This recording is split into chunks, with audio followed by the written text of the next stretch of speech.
How to turn off screenshot editing on Viber. Hi everybody, welcome back to our channel.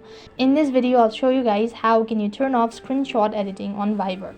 So if you want to turn it off, then you have to follow the steps, but before that you have to update your application. So go to the Play Store and on the search box you want to type in Viber.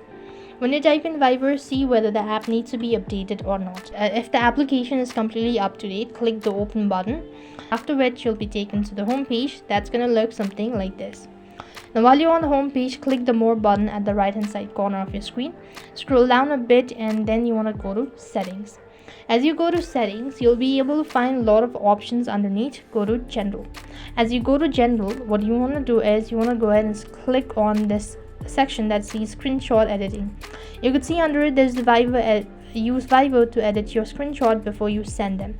So you want to go ahead and turn it off. Then you just have to make sure to unmark it.